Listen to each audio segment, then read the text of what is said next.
जय हिंद दोस्तों, वेलकम। तो कैसे हैं आप लोग? मैं आशा करता हूँ आप सभी अच्छे होंगे। तो आज हम पॉलिटी 365 की पार्ट 4 करने जा रहे हैं, राइट। इसके पहले हमने कॉन्स्टिट्यूशन से related issues, functioning of parliament, state related issues और centre state relation and judiciary, ये चार टॉपिक्स हमने कवर कर लिए थे। आज हम election, fifth topic, and six topic that is important legislations and bills. Election में कुछ रिलेटेड टॉपिक्स हैं, जैसे चीफ इलेक्शन कमिश्नर से रिलेटेड कुछ कुछ न्यूज़ में थे, plus aspects of election process and reform, simultaneous elections, criminalisation of politics, electoral fundings and other news items. ऐसे ही सिक्स टॉपिक में Nari Shakti Vandan act, then cooperative society act, amendment act, cinematography, then है personal digital personal data protection act, then जो बहुत ज़्यादा news में था criminal law reforms and registration of birth and death amendment act, press act, etcetera. Okay, तो first topic है chief election commissioners and other election commissioners act 2023। Right, तो आगे बढ़ने से पहले फ्रेंड्स, आप लोग मुझे प्लीज़ सपोर्ट कीजिए, मेरे वीडियोस को लाइक कीजिए, कमेंट कीजिए एंड सब्सक्राइब कीजिए और अपने फ्रेंड्स के साथ शेयर भी कीजिए, राइट। ओके, तो हम स्टार्ट करते हैं। तो लास्ट ईयर, क्योंकि ये पिछले साल न्यूज़ में था, तो इसे हम देखते हैं। तो प्रेसिडेंट साहब ने एसेंट दे दिया इस बिल को, right. Chief election commissioner and other election commissioners appointment, condition and service, terms of office bill 2023। तो नाउ ये एक्ट बन चुका है। तो अपॉइंटमेंट में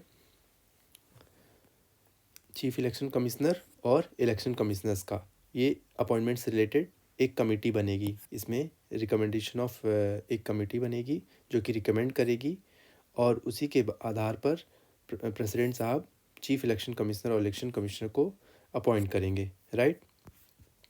तो इस कमेटी में कौन कौन है?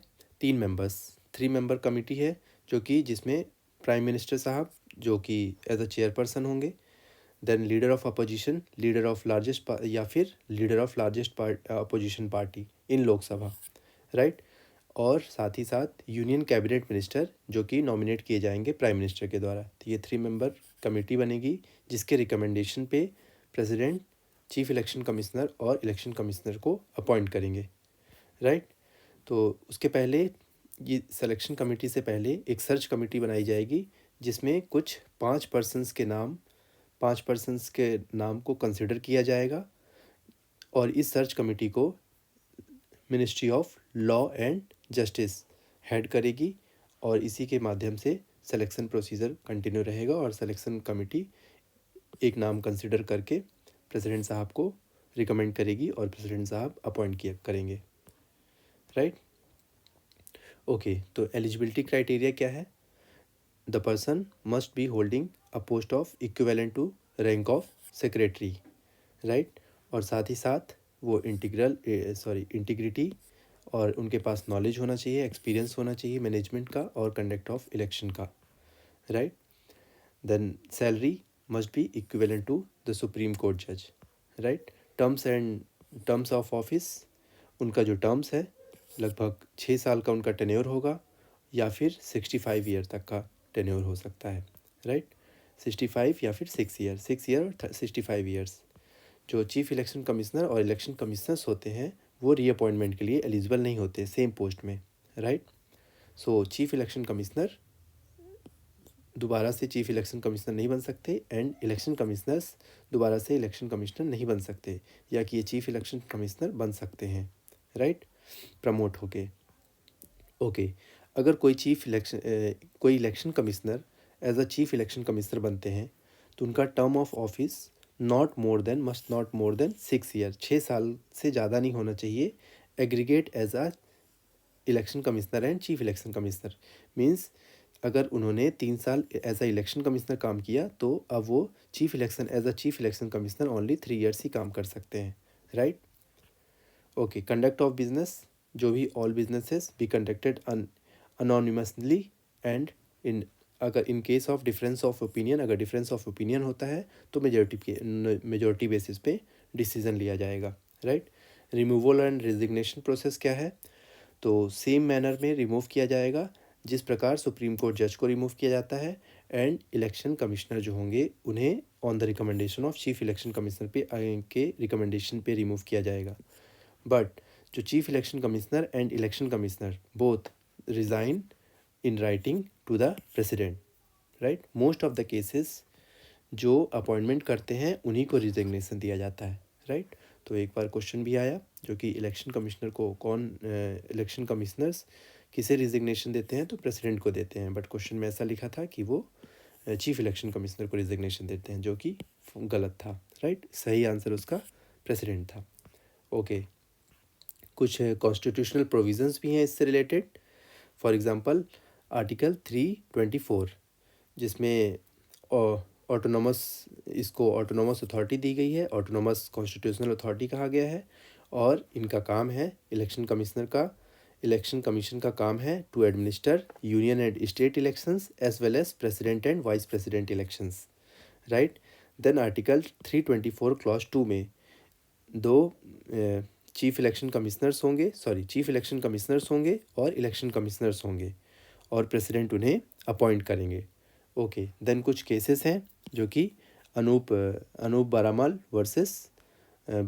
Versus Union of India case 2023, जिसमें इन्होंने सजेस्ट किया कि जिस अपॉइंटमेंट कमेटी में प्राइम मिनिस्टर होंगे और लीडर ऑफ अपोजिशन और चीफ जस्टिस ऑफ इंडिया होने चाहिए, लेकिन हमने क्या देखा, prime minister plus leader of opposition plus 1 union minister appointed by prime minister, right. Okay, next topic है aspects of election process and reforms. कुछ रिफॉर्म्स किए गए, उसी से रिलेटेड न्यूज़ रही, ठीक है।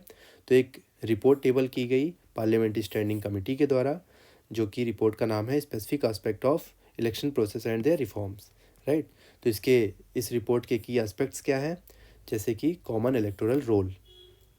तो इसमें एक कॉमन इलेक्टोरल रोल की बात की गई, जो कि एक जनरल इलेक्टोरल रोल होगा फॉर ऑल इलेक्शंस, राइट। तो अभी इंडिया में 2 तरह के इलेक्टोरल रोल्स होते हैं, एक जनरल इलेक्टोरल रोल्स होता है जो कि election commission of India overseen करते हैं, और एक सेपरेट इलेक्टोरल रोल होता है जो कि स्टेट इलेक्शन कमीशन देखते हैं, राइट। तो आर्टिकल 324 क्लॉज 1 ये एम्पावर करता है इलेक्शन कमीशन ऑफ इंडिया को कि सुपरवाइज कर सकें, डायरेक्ट कर सकें या फिर कंट्रोल कर सकें preparation and revision of electoral rolls for all elections to the parliament and state legislature, right.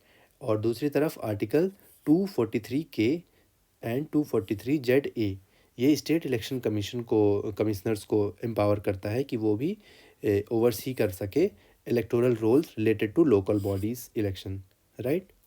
तो ये हमने इनकी पावर देख ली, रिलेटेड आर्टिकल्स देख लिए, और साथ ही साथ एक एक्ट भी है जो कि रिप्रेजेंटेशन ऑफ पीपल एक्ट 1950 है, जिसमें preparation and revision of electoral roll के बारे में दे रखा है for parliamentary and assembly constituencies, जो कि पार्ट 2B सेक्शन 13D में दे रखा है इस एक्ट के अंदर, राइट।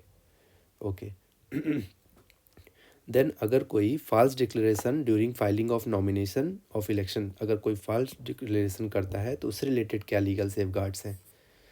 तो इसमें हमने देखा कि जो भी कैंडिडेट अगर इलेक्शन को contesting election must file an affidavit that is form 26 under conduct of election rule 1961, form number 26 वो एज एफिडेविट फाइल करेंगे, जिसके अंदर section 33A RP act representation of people act 1951, जिसमें रिक्वायर करता है हर कैंडिडेट को कि वो अपनी सारी इन्फॉर्मेशन रिलेटेड टू ऑफेंसेस, जो कि मतलब ऑफेंस से रिलेटेड जो भी इंफॉर्मेशन है वो डिस्क्लोज़ करेंगे, जिसमें 2 साल से ज़्यादा की उनको इम्प्रिजनमेंट पनिशमेंट हुई हो, या फिर कोई ऐसा केस जो कि कन्विक्टेड हुए resulting in the imprisonment of 1 year और मोर, 1 साल से अधिक का कन्विक्शन उनको मिला हो, मतलब उनको अपराध का कन्विक्शन मिला हो, वो सारी इन्फॉर्मेशन डिस्क्लोज़ करेंगे under article 33A RP act 1951। Okay, then section 125A deals with the penalties अगर कोई फॉल्स इन्फॉर्मेशन देता है तो उससे रिलेटेड पेनाल्टीज़ वगैरह दे रखा है, राइट। तो मिनिमम एज क्या है वोटिंग एंड कंटेस्टिंग इलेक्शन के लिए? तो आर्टिकल 85 और आर्टिकल 173, जिसमें आर्टिकल 85 में minimum 25 years in the Lok Sabha and 30 years in the Rajya Sabha की मिनिमम एज दे रखी है, जिससे कोई भी व्यक्ति इलेक्शन कंटेस्ट कर सकता है, राइट। आर्टिकल 173 में 25 years for legislative state legislatives and 30 years for the state legislative council, right. The next article है साइमल्टेनियस इलेक्शन, जो कि पिछले साल काफ़ी न्यूज़ में रहा। साइमल्टेनियस इलेक्शन एक कमेटी बनी अंडर रामनाथ कोविंद, जो कि फार्मर प्रेसिडेंट साहब रहे अपने रामनाथ कोविंद के अंदर एक कमेटी बनती है जो कि एग्जामिन करेंगे feasibility of simultaneous election, that is one nation one election, right. तो इस साइमल्टेनियस इलेक्शन का मेन एम क्या है? ये इसका एम है to synchronise the election of Lok Sabha, state assembly, municipalities and panchayats. ये हमें देखने को मिलता है कि 5 साल के अंदर लोकसभा के इलेक्शन, उसके बाद हमें स्टेट के इलेक्शन देखने को मिलते हैं, म्यूनसिपैलिटीज़, पंचायत सब अलग अलग टाइम पे देखने को मिलते हैं अभी। तो इसमें सबको सिंक्रोनाइज करने की बात कही गई, राइट। बट इसका मतलब ये नहीं कि सारे इलेक्शन सिंगल डे में कराए जाए। Obviously it must be in the phased manner, right. तो it does not mean the voting across the country in the single day, right. Then phase manner में कराने की बात कही गई है, और साथ ही साथ जो भी लोकसभा का और असेंबली का इलेक्शन फेज मैनर में होगा, या फिर और लोकसभा और असेंबली का सेम डे में हो सकता है, बाकी फेज मैनर में होता रहेगा, राइट। 1967 तक हमने देखा साइमल्टेनियस इलेक्शंस पहले हुआ करते थे, राइट। लेकिन बाद में क्योंकि dissolution of some legislative assemblies हुआ 1968 और 1969 में, और साथ ही साथ लोकसभा में डिसोल्यूशन हुआ असेंबली का 1970 में, जिस कारण से साइमल्टेनियस इलेक्शन होना मुश्किल हो गया और अलग अलग सेपरेटली होने लग गए इलेक्शंस, राइट। बाद में साइमल्टेनियस इलेक्शन का आइडिया इलेक्शन कमिश्नर ने भी इलेक्शन कमीशन में उठा था 1983 में, और दिनेश गोस्वामी कमेटी भी है जो कि साइमल्टेनियस इलेक्शन के आइडिया को रिकमेंड करती है, राइट। देन नेक्स्ट टॉपिक है क्रिमिनलाइजेशन ऑफ पॉलिटिक्स। तो पॉलिटिक्स के अंदर क्योंकि सम क्रिमिनलाइजेशन हो रहा है, दैट्स वाई ये न्यूज़ में आया। तो क्रिमिनलाइजेशन ऑफ पॉलिटिक्स का मतलब कोई भी पॉलिटिशियन, उनके खिलाफ जो भी पॉलिटिकल कन्विक्शन हो रखा है, या फिर कोई पॉलिटिकल टच में है, और या फिर एमपी या फिर एमएलए जो कि क्रिमिनल्स हैं, तो उसी कॉन्सेप्ट को क्रिमिनलाइजेशन ऑफ पॉलिटिक्स कहते हैं, राइट। तो एक ऐसी रिपोर्ट आई जो कि analysis of sitting of MPs of Lok Sabha and Rajya Sabha in India 2023, जिसके अकॉर्डिंग ये रिपोर्ट किसने रिलीज़ की? Release by association of democratic reforms ADR and national election watch, जो कि 1999 में इस्टेब्लिश हुई थी। इसके according Kerala is the state जिसमें हाईएस्ट नंबर ऑफ एमपीज जिनके अगेंस्ट क्रिमिनल केसेस हैं, राइट। उसके बाद सेकंड नंबर पे है बिहार और थर्ड नंबर पे Maharashtra, right. Then criminalization of politics है क्या? It refers to the infiltration of criminals, law breakers और करप्ट इंडिविजुअल्स, क्रिमिनल्स या फिर लॉ ब्रेकर्स या फिर corrupt individuals in the political system में उनका आ जाना और पॉलिटिकल सिस्टम में एंट्री ले लेना, यही क्रिमिनलाइजेशन ऑफ पॉलिटिक्स है। कुछ कमीशंस हैं इससे रिलेटेड, जैसे NN वोहरा कमेटी रिपोर्ट 1993 में आई थी, और national commission on the review of working of constitution 2001 में बनी, और सेकंड एडमिनिस्ट्रेटिव रिफॉर्म कमीशन 2005 में। ये कुछ कमीशंस हैं, राइट। देन कुछ लीगल सेफगार्ड्स भी हैं इससे रिलेटेड, जैसे रिप्रेजेंटेशन ऑफ पीपल एक्ट का सेक्शन 8 क्लॉज 3, जिसमें अगर किसी व्यक्ति को 2 साल से अधिक की कम से कम 2 साल की जेल टर्म मिली हुई है तो उसे अगले 6 साल के लिए डिस्क्वालीफाई किया जाता है under representation of people act 1951 के। ओके, ऐसे ही रिप्रेजेंटेशन ऑफ पीपल एक्ट 1951 में ही सेक्शन 8 क्लॉज 4 में एक कन्विक्टेड MP MLCs को कंटिन्यू करने के लिए अलाउ करता है, अगर वो अपील करते हैं इसके अगेंस्ट अपनी कन्विक्शन और सेंटेंस के अगेंस्ट विद इन 3 मंथ के अंदर डेट ऑफ जजमेंट या फिर ट्रायल के 3 महीने के अंदर अंदर अगर अपील करते हैं तो वो कंटिन्यू कर सकते हैं अपने ऑफिस को, but not after proof. Okay, तो कुछ केसेस भी हैं जो कि आप लोग देख सकते हैं। तो एक केस है union of India association versus Union of association for democratic reform 2002, जिसमें राइट टू बी इन्फॉर्म्ड की बात कही गई। और साथ ही साथ एक PUCL versus Union of India case 2004 का है। ऐसे ही पब्लिक इंटरेस्ट फाउंडेशन, ये सारे केस आप लोग देख सकते हैं, right. Okay, then electoral funding. Electoral funding, तो सुप्रीम कोर्ट ने डायरेक्ट किया इलेक्शन कमीशन ऑफ इंडिया को कि वो जो भी डाटा है रिलेटेड टू इलेक्टोरल बॉन्ड से रिलेटेड पॉलिटिकल पार्टीज़ का सितंबर तक का वो सबमिट करें। तो as we know friends, right now electoral bonds को सुप्रीम कोर्ट ने बैन कर दिया है, इसे इलीगल बताया है क्योंकि ये आर्टिकल 19 का उल्लंघन कर रहा था। तो दैट्स वाई इलेक्टोरल बॉन्ड्स को राइट नाउ सुप्रीम कोर्ट ने इसे इलीगल बता दिया है। ओके, तो ये न्यूज़ में रहा। तो अभी हम उसके मैगज़ीन के अकॉर्डिंग देख लेते हैं। तो 2019 में association for democratic reform ADR petition, इन्होंने पिटीशन दायर की against the electoral bond scheme, जिसके तहत इन्होंने बताया कि state bank of India revealed only 25 political parties have open the bank account which received the electoral bonds, right. तो हमें इससे पता लगा कि सिर्फ 25 ऐसी पॉलिटिकल पार्टीज़ हैं जिन्होंने जो अपना बैंक अकाउंट इलेक्टोरल बॉन्ड्स के लिए रिसीव करने के लिए खुलवा रखी हैं, राइट। ओके, तो हमारे लिए ज़रूरी है इलेक्टोरल बॉन्ड के बारे में जान लेना। तो ये एक तरह के बॉन्ड्स होते हैं जो कि इंटरेस्ट फ्री बियरर बॉन्ड्स होते हैं, मनी इंस्ट्रूमेंट होते हैं जो कि कंपनीज़ या फिर कोई इंडिविजुअल परचेज करता है, right, in India from authorised branch of SBI से ही परचेज कर सकते हैं, राइट। तो ये अनाउंस कब हुई? 2018 में अनाउंस होती है और इसे मल्टीपल्स में सोल्ड किया जाता है। फॉर एग्जांपल 1000 में, या फिर 10,000 में, या फिर 1 लाख, या फिर 10 लाख, या फिर 1 करोड़। तो इन मल्टीपल्स में ही इसके बॉन्ड्स इशू होते हैं, और right. Then purchase through the KYC compliant account से ही परचेज किया जा सकता है टू मेक द डोनेशन। अगर जिस भी पॉलिटिकल पार्टी को डोनेशन करना है तो इन फॉर्म में ही डोनेट किया जा सकता है, और जो जिनका KYC अकाउंट है सिर्फ वही डोनेट कर सकते हैं। और इसमें कोई भी कैप नहीं लगा कि मतलब नो कैप, कोई भी अपर लिमिट नहीं है EBs की, राइट। देन इसे हर क्वार्टर के शुरुआत के 10 दिन के अंदर अंदर लेना होता है। फॉर एग्जांपल हर जनवरी के शुरुआत के 10 दिन में, अप्रैल, जुलाई और अक्टूबर, right. All transactions through cheques और डिजिटली होते हैं, राइट। देन आइडेंटिटी, जो भी डोनर की आइडेंटिटी होगी वो कॉन्फिडेंशियल रखी जाएगी, प्राइवेट रखी जाएगी, राइट। तो ये किसी से भी शेयर नहीं की जाएगी। कुछ इंपॉर्टेंट न्यूज़ आइटम्स हैं जैसे कि नेशनल पार्टी स्टेटस।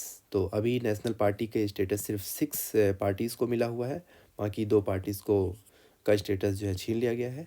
क्यों, ये हम आगे इसमें देखते हैं, राइट।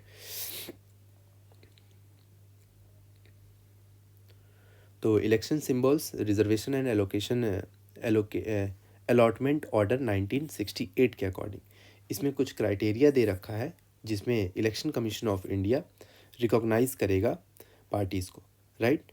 तो इसमें अभी लगभग 6 ऐसी पार्टीज़ हैं जिनको इलेक्शन कमीशन ऑफ इंडिया ने रिकॉग्नाइज़ कर रखा है। तो नेशनल पार्टीज़ कौन कौन सी हैं? Bharatiya Janata Party BJP, Indian National Congress, Bahujan Samaj Party BSP, then Communist Party of India CPI Marxist, then National People's Party NPP, and Aam Aadmi party, जो कि आम आदमी पार्टी को नया स्टेटस मिला है नेशनल पार्टी का। और इनमें से 2 पार्टीज निकल गई, तृणमूल कांग्रेस वाली पार्टी तृणमूल कांग्रेस, और एक कम्युनिस्ट पार्टी ऑफ इंडिया जो नॉर्मल वाली थी वो भी बाहर हो गई नेशनल पार्टी स्टेटस से, राइट। ओके, तो नेशनल पार्टी स्टेटस कैसे डिसाइड होता है? तो इसके क्राइटेरियाज़ हैं, ये हम देख लेते हैं। तो अगर किसी पार्टी को लोकसभा या फिर स्टेट पोल्स में वोट्स मिलते हैं उसके आधार पे, तो कम से कम 6% वोट्स इन 4 और मोर स्टेट्स, 4 या 4 से अधिक स्टेट्स में कम से कम 6% वोट्स उन्होंने हासिल कर ली हो लोकसभा में या फिर असेंबली इलेक्शन में, in addition to have at least 4 members in the Lok Sabha में 4 मेंबर्स होने चाहिए ओके, तो 6% वोट इन द 4 स्टेट्स और in the from the 4 states in the Lok Sabha seats, right. या फिर 4 सीट्स और साथ ही साथ 4 सीट्स लोकसभा में उनकी होनी चाहिए, तो वो नेशनल पार्टी स्टेटस के लिए हकदार हो जाएंगे, राइट। दूसरा क्राइटेरिया है, अगर लोकसभा में कम से कम 2% सीट उनके पास हों, टोटल लोकसभा सीट की 2% सीट, वो भी नॉट लेस देन 3 स्टेट से, मतलब 3 स्टेट से होनी चाहिए, राइट। 3 स्टेट या उससे ज़्यादा होनी चाहिए। और तीसरा क्राइटेरिया है कि वो एक स्टेट पार्टी होनी चाहिए, स्टेट पार्टी कम से कम 4 स्टेट्स में, कम से कम 4 स्टेट में वो स्टेट पार्टी होनी चाहिए, राइट। ओके, तो बेनिफिट्स क्या होते हैं नेशनल पार्टी के? नेशनल पार्टी के बेनिफिट्स हैं, सबसे पहले तो वो अपना सिंबल रिजर्वेशन करवा सकते हैं, रिजर्व सिंबल उनको मिलता है, राइट। और only 1 person to propose a candidate name to file nomination file करने के लिए उस पार्टी से सिर्फ एक जगह के लिए एक पर्सन ही नॉमिनेट हो सकता है, राइट। तो ये भी एक अच्छा पॉइंट है। देन द ब्रॉडकास्ट फैसिलिटी भी उन्हें मिलती है आकाशवाणी या फिर दूरदर्शन में उनके एडवर्टाइजमेंट के लिए, राइट। देन 40 स्टार कंपेनर्स होते हैं अगर वो नेशनल पार्टी हैं, और दूसरों को 20 स्टार कंपेनर्स सिर्फ मिलते हैं अगर वो स्टेट पार्टी या फिर अदर्स है, राइट। तो 40 स्टार कंपेनर्स वाला भी पॉइंट है यहाँ पे, ओके। देन स्टार कंपेनर्स क्या होते हैं ये हम देख लेते हैं। तो इलेक्शन कमीशन ऑफ इंडिया ने कुछ एडवाइजरी जारी की सभी स्टार कंपेनर्स के लिए कि वो मॉडल कोड ऑफ कंडक्ट को फॉलो करें, राइट। तो स्टार कंपेनर्स देख लेते हैं, ये पॉलिटिकल पार्टी नॉमिनेट करती है कंपेन करने के लिए, अपने स्पेसिफाइड ड्यूरेशन के लिए वो कंपेन करते हैं पॉलिटिकल पार्टी के लिए, राइट। इसमें ऐसा कुछ no law governing who can और can not be the star campaigner, ऐसा कुछ कोई लॉ नहीं है, पॉलिटिकल पार्टी अपने डिस्क्रिशन से इन्हें नॉमिनेट करती है, राइट। देन जो भी स्टार कंपेनर्स होंगे उसका लिस्ट इलेक्टोरल ऑफिसर्स को प्रोवाइड किया जाएगा, राइट। देन एक हफ्ते के अंदर अंदर within a week election notification जब भी आता है उसके within a week election commission of India को कम्युनिकेट किया जाएगा ये लिस्ट किसकी, स्टार कंपेनर्स की, राइट। ओके, जो भी रिकॉग्नाइज पॉलिटिकल पार्टी होंगी उनको 40 स्टार कंपेनर्स मिलते हैं, और अनरिकॉग्नाइज्ड पॉलिटिकल पार्टी को जो कि रजिस्टर्ड नहीं है उनको 20 स्टार कंपेनर्स मिलते हैं, as we already seen in the previous. Then poll expenditure में भी जो भी star campaigners travel through air और एनी अदर ट्रांसपोर्ट मेथड्स, तो स्टार कंपेनर का जो भी एक्सपेंडिचर है वो पोल एक्सपेंडिचर में काउंट नहीं किया जाता, right, not to be counted as expenditure of the candidate, okay. Then news में कुछ फ्रीवीज़ भी थे। Freebies as you already know, freebies मतलब पॉलिटिकल पार्टी इलेक्शन के लिए, वोट्स के लिए लोगों को लालच देते हैं किसी पर्टिकुलर चीज़ का। फॉर एग्ज़ाम्पल कई क्षेत्रों में आपने देखा होगा कि जिस दिन वोटिंग होती है उसके पहले लोगों को दारू बांटना, साड़ियाँ देना, टीवी बांटना, फ्रीजेस, ये सब चीज़ें लोक लुभावनी चीज़ें इलेक्शन के पहले, जो जिससे कि वो आपको जो भी कैंडिडेट हैं उन्हें वोट करें, तो ये होता है फ्रीबीज़। और भी चीज़ें आती हैं फ्रीबीज़ के अंदर। फॉर एग्ज़ाम्पल कुछ स्कीम्स निकालना कि हम आफ्टर इलेक्शन हम ये स्कीम्स करेंगे देंगे जिससे लोगों को प्रॉफिट होगा, जो कि फ्री में मुफ्त में स्कीम देंगे बिना काम के, तो ये सारी चीज़ें इसकी फ्रीबीज़ में आती, राइट।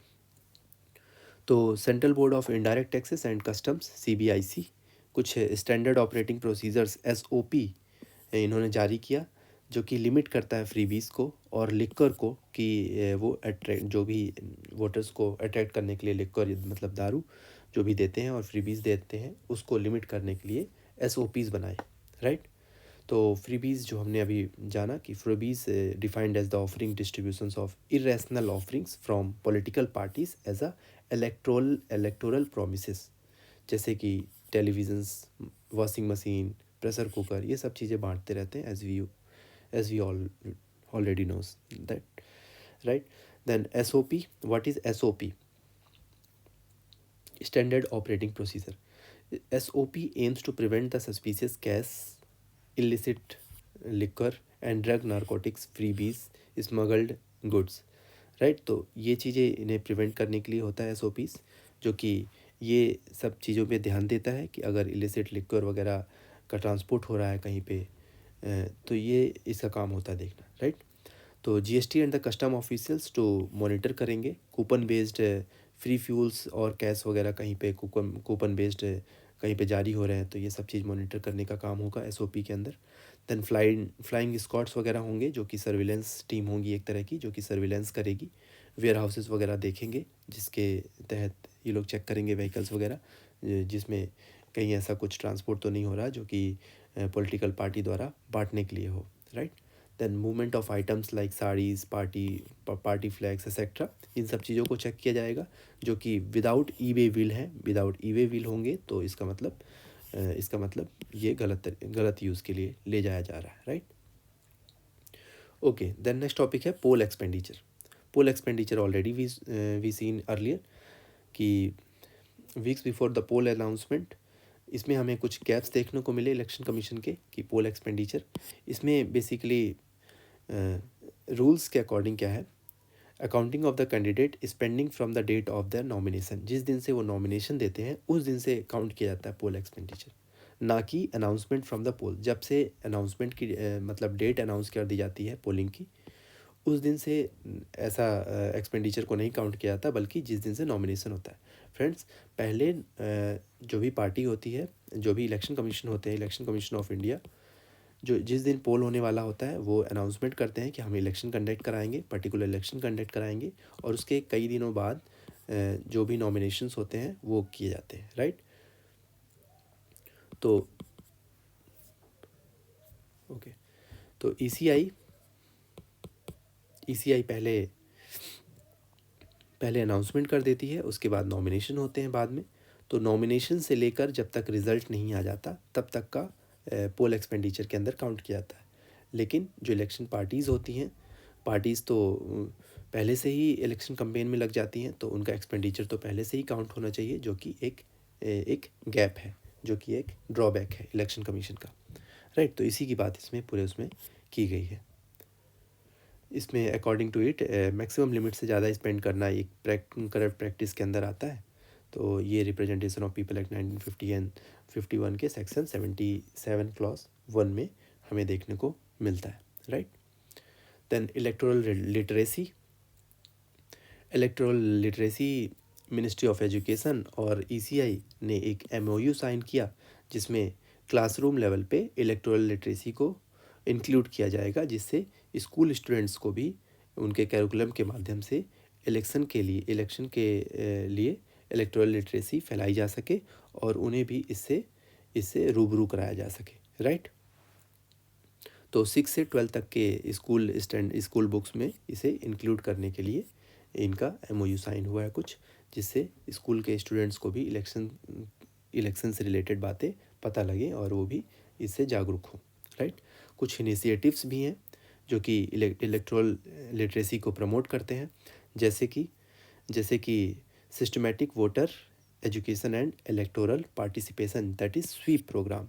स्वीप प्रोग्राम, ये पूछ सकता है स्वीप प्रोग्राम किसका है, तो स्वीप प्रोग्राम ECI का है, वोटर एजुकेशन के लिए, अवेयरनेस फैलाने के लिए और वोटर लिटरेसी को फैलाने के लिए इंडिया में, राइट। इसी स्वीप प्रोग्राम के अंदर इलेक्टोरल लिटरेसी क्लब भी खोले गए, जिसमें हम इंस्टीट्यूट कैंपसेस वगैरह छोटे छोटे होंगे, जिसमें स्कूल स्टूडेंट्स को इंगेज कराया जाएगा और उन्हें भी अवेयरनेस प्रोग्राम के माध्यम से इससे रूबरू कराया जाएगा, राइट। देन एक है ENCORE that is enabling communication and real time environment, that is for the management of the election for the returning officers, right. तो इलेक्शन कमीशन ने इसको इन हाउस सॉफ्टवेयर है, जो कि एक complete candidate and election management के लिए मदद करता है, किसे, रिटर्निंग ऑफिसर को। How to digitalize the every single report, right. तो एक एंड टू एंड एप्लीकेशन है रिटर्निंग ऑफिसर्स के लिए कि वो डिजिटलाइज कर सकें जो भी इंफॉर्मेशंस होती हैं, वोट्स, पोल और टेबुलेट और राउंड वाइज डाटा वगैरह जो भी होते हैं, उनको वो ऑनलाइन इस एनकोर प्लेटफॉर्म के माध्यम से डिजिटलाइज कर सकें, राइट। कुछ और भी एप्लीकेशन हैं जो कि जो कि जैसे कि encore security application, scrutiny application, ये रिटर्निंग ऑफिसर्स को अलाउ करता है कि वो स्क्रूटनाइज़ करें किसी भी कोई भी नॉमिनेशन जो भी फाइल हुआ है कैंडिडेट, तो उसे वो स्क्रूटनाइज़ कर सकते हैं ऑनलाइन, राइट। इस इनकोर ऐप के माध्यम से various department like fire, education, police और इन्वायरमेंट, ये सब डिपार्टमेंट भी जोड़े जा सकते हैं। और इसी एनकोर नोडल ऐप के माध्यम से नो ऑब्जेक्शन सर्टिफिकेट भी ली जा सकती है, राइट। इसी मतलब नो ऑब्जेक्शन सर्टिफिकेट लिए जा सकते हैं कि आप किसी पर्टिकुलर जगह पे रैली वगैरह, रोड शो वगैरह कर सकते हैं या नहीं, राइट। फिर VVPAT machine, as we already know, जो कि इलेक्शन कंडक्ट कराने में एक महत्वपूर्ण रोल निभाती वीवीपैट मशीन, जिसमें हम जाके बटन दबा के एक रिसिप्ट मिलती है जो कि 7 सेकंड के अंदर प्रिंट होती है, सीरियल नंबर लिखा होता है, नेम एंड सिंबल जो कि कैंडिडेट चूज़ करते हैं वो भी दिया रहता है कंफर्मेशन के लिए। ये वीवीपैट मशीन अलाउ करती है, राइट। ओके फ्रेंड्स, तो फिफ्थ टॉपिक जो कि इलेक्शन से रिलेटेड टॉपिक था हमारा हो गया। अब नेक्स्ट टॉपिक है इम्पॉर्टेंट लेजिस्लेशंस और बिल्स। तो जो भी बिल्स न्यूज़ में रहे 2023 में वो हम आगे देखेंगे। तो फ्रेंड्स, इसके पहले हम आगे बढ़ें, आप लोग प्लीज़ इस चैनल को सब्सक्राइब कीजिए, सपोर्ट कीजिए, कमेंट बॉक्स में कमेंट कीजिए जो भी चीज़ें आपको अच्छी लगती हैं। कोई चीज़ें कमी लगती है तो आप प्लीज़ वो भी बता सकते हैं। अपने दोस्तों के साथ शेयर करें, राइट, और सब्सक्राइब करें। वी नीड योर सपोर्ट,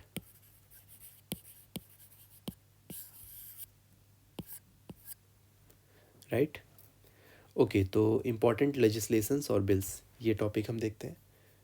तो ये एक बहुत इम्पॉर्टेंट एक्ट है, वेरी वेरी इम्पॉर्टेंट, जो काफ़ी पहले आ जाना चाहिए था, बट इसको 75 साल से भी ज़्यादा लग गए इंडिपेंडेंस के बाद। तो नारी शक्ति वंदन कॉन्स्टिट्यूशन 106th अमेंडमेंट एक्ट 2023। तो न्यूज़ में हम ऑलरेडी जानते हैं क्यों था, क्योंकि 106 अमेंडमेंट एक्ट 2023 प्रेसिडेंट साहब ने इसे पास करवा दिया असेंट दे के अपना, जिसके अकॉर्डिंग 1/3 सीट विमेंस के लिए रिज़र्व कर दी जाएंगी लोकसभा में, स्टेट असेंबलीज़ में और यूनियन टेरिटरीज़ जो कि एनसीटी ऑफ दिल्ली, राइट, जहाँ जहाँ भी असेंबलीज़ हैं उस जगह पे। तो कौन कौन से आर्टिकल अमेंड किए गए? आर्टिकल 239 AA को अमेंड किया गया, जिसमें दिल्ली के लेजिस्लेटिव असेंबली में 1/3 सीट्स रिजर्व कर दी जाएंगी विमेन के लिए, राइट। देन कौन से आर्टिकल्स इंसर्ट किए गए, नए आर्टिकल्स, तो हमें ये ध्यान रखना है। आर्टिकल 330A, आर्टिकल 332A, जो कि 1/3 सीट रिजर्व करती हैं विमेंस के लिए लोकसभा में और स्टेट लेजिस्लेचर में, राइट। लोकसभा में और स्टेट लेजिस्लेचर में 1/3 सीट्स रिजर्व करने के लिए 330A और 332A आर्टिकल को जोड़ा गया, राइट। इसी के तहत 1/3 सीट्स विमेंस के लिए ST/SC के अंदर भी सब कैटेगराइजेशन में भी किया गया है under article 330 and 32, right. This is a sub categorisation, right. Okay, then article 334A, जिसमें ये जो भी एक्ट है ये आफ्टर डिलिमिटेशन के बाद ही इफेक्ट में आएगा, राइट।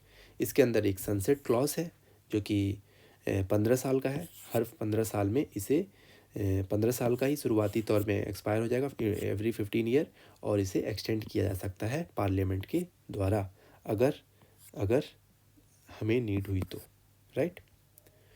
तो सीट्स का पीरियोडिक रोटेशन किया जाएगा कि पर्टिकुलर डिस्ट्रिक्ट में इस बार वीमेन की सीट रिजर्व्ड है, that's why only women candidate can be elected, right. तो ऐसे ही रोटेशन बेसिस में होगा every year, means every particular election year, right. तो Jammu and Kashmir reorganisation second amendment 2023 act and union territories amendment act 2023 में भी इसमें भी थोड़ा अमेंडमेंट किया गया, जिसमें 33% वीमेन के लिए सीट्स रिजर्व कर दी गई Jammu and Kashmir and Pondicherry assembly में। ओके, देन नेक्स्ट, ओके, तो हमें ये छूट गया। तो पहले भी अर्लियर अटेम्प्ट्स भी हुए जो कि वीमेन के रिजर्वेशन को और एम्पावरमेंट के लिए थे, जैसे 1992 में 73rd और 74th कॉन्स्टिट्यूशन अमेंडमेंट, जिसके थ्रू म्यूनसिपैलिटी और पंचायत्स में वीमेन के लिए रिजर्वेशन किया गया। देन 1996 में भी हमने देखा 81st अमेंडमेंट बिल, जिसमें 1/3 सीट रिजर्व करने की बात की गई थी लोकसभा में, जो कि पास नहीं हो पाया। 1998 और 1999 में भी सिमिलर अटैम्प्ट्स किए गए, और 2008। इसका मतलब पहले भी हमने कुछ ऐसे अटैम्प्ट्स किए हैं, बट फाइनली 2023 में हमें ये देखने को मिलता है। ओके, देन नेक्स्ट टॉपिक है multi state cooperative society amendment act 2023। तो इसके पहले multi state cooperative society act 2002 भी था, जो कि सभी लॉज को कंसोलिडेट करता था जो कि कोऑपरेटिव सोसाइटी से रिलेटेड थे। That is good. तो इसमें जो भी फैसिलिटेट करता था वॉलेंट्री फॉर्मेशन के लिए, और सेल्फ हेल्प और म्यूचुअल एड से रिलेटेड जो भी फंक्शनिंग हुआ करती थी, जो भी ग्रुप्स बनते थे, उन्हें वॉलेंट्री फॉर्मेशन कोऑपरेटिव सोसाइटी बनाने में फैसिलिटेट किया करते थे ये एक्ट के माध्यम से, राइट। और साथ ही साथ कैबिनेट ने कुछ 3 तरह की national level multi state cooperative societies को अप्रूवल दिया। For example national multi state cooperative society export society जो कि थी, ऐसे ही ऑर्गेनिक सोसाइटी, और एक ऐसे ही सीड सोसाइटी जो कि 2002 में ही इन्हें अप्रूवल मिल गया था, राइट। तो ये जो अमेंडमेंट एक्ट 2023 आया, इसे प्रेसिडेंट ने असेंट दे दिया, राइट। तो इसमें कोऑपरेटिव सोसाइटी इलेक्शन अथॉरिटी का इस्टेब्लिशमेंट हुआ, बनाने की बात कही गई। इसके की फीचर्स हम देख रहे हैं। तो establishment of cooperative society election authority में कौन कौन होगा?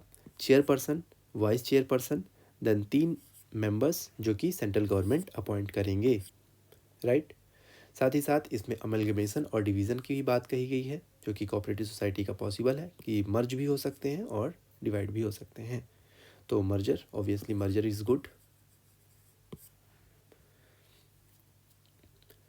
तो कोऑपरेटिव सोसाइटी को रिहैबिलिटेट की भी बात कही गई, रिकंस्ट्रक्शन और डेवलपमेंट फंड भी प्रोवाइड किया जाएगा। अगर कोई सिक मल्टी स्टेट कोऑपरेटिव सोसाइटी है तो उसे डेवलपमेंट फंड और उसे रिवाइव करने का प्रोसेस शुरू किया जाएगा, राइट।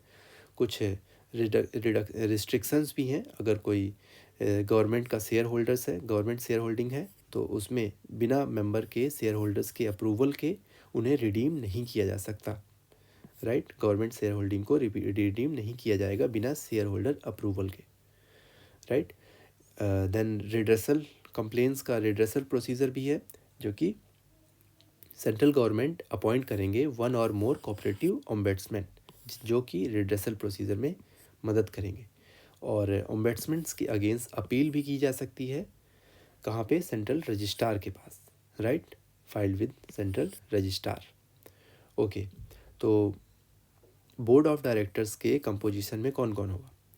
तो board of director of multi state cooperative society will be maximum 21 directors. इसमें मैक्सिमम 21 डायरेक्टर्स होंगे, जिसमें 1 शेड्यूल कास्ट के डायरेक्टर और 1 शेड्यूल ट्राइब के डायरेक्टर मतलब मेंबर होने ज़रूरी हैं, और 2 वीमेन मेंबर्स होना ज़रूरी है, राइट। तो कोऑपरेटिव सोसाइटी के बारे में जान लेते हैं। ये एक तरह का वॉलेंट्री एसोसिएशन है of individuals and common needs, जिनकी भी कॉमन नीड्स हैं, उनका एक वॉलेंट्री एसोसिएशन और ग्रुप है, जो कि कॉमन इकोनॉमिक इंटरेस्ट के लिए काम करते हैं, right. Then cooperatives are the state subject. ये इम्पॉर्टेंट है, कोऑपरेटिव्स स्टेट सब्जेक्ट की पार्ट है।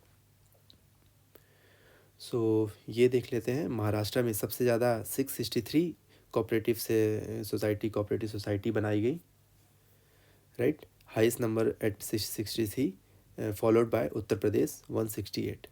ओके, महाराष्ट्र में सबसे ज़्यादा, देन उत्तर प्रदेश में सेकंड पोजीशन पे।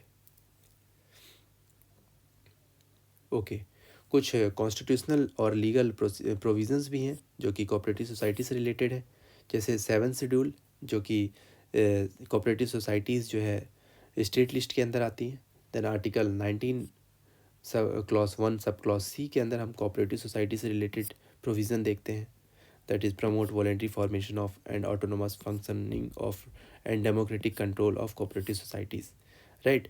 देन आर्टिकल 43B जो कि DPSP है, उसमें भी right to form cooperative society से रिलेटेड बातें, और 97th अमेंडमेंट एक्ट के 2011 के तहत इसको जोड़ा गया था, right. Then article part 9B में, जो कि कोऑपरेटिव पूरा का पूरा पार्ट कोऑपरेटिव सोसाइटी के लिए है, राइट, जो कि आर्टिकल 243ZH से लेकर ZT तक है। ऐसे ही मल्टी कोऑपरेटिव सोसाइटीज़ एक्ट 2002 पहले बनाया गया था रजिस्ट्रेशन एंड अदर प्रोविजंस के लिए, right. Okay, then next topic है सिनेमेटोग्राफी अमेंडमेंट एक्ट 2023। तो ये अमेंडमेंट एक्ट 1952 को अमेंड कर रहा है, जिसमें कुछ सिनेमेटोग्राफ मतलब फिल्म्स वगैरह को सर्टिफाइंग करने की प्रोविजंस जोड़े गए हैं, राइट। तो act provide establishing of the central board of film certification, CBFC का इस्टेब्लिशमेंट होगा इसके तहत, राइट।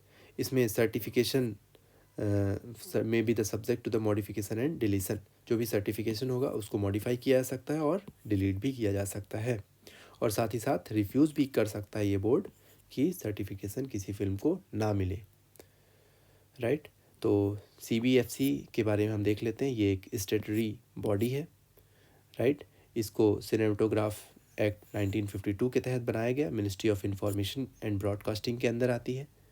ये इंश्योर करती है कि गुड और हेल्थी इन्वायरमेंट एंटरटेनमेंट बना रहे इस एक्ट और इस रूल्स के तहत, और इसमें नॉन ऑफिशियल मेंबर्स और चेयरपर्सन्स होते हैं, राइट। इसके 9 रीजनल ऑफिसेस हैं, जो कि Mumbai, Kolkata, Chennai, Bangalore, Thiruvananthapuram, Hyderabad, new Delhi, Cuttack and Guwahati, right. तो इसमें से जो भी अगर आपके स्टेट में फंसता है तो वो आप ध्यान में रखेंगे,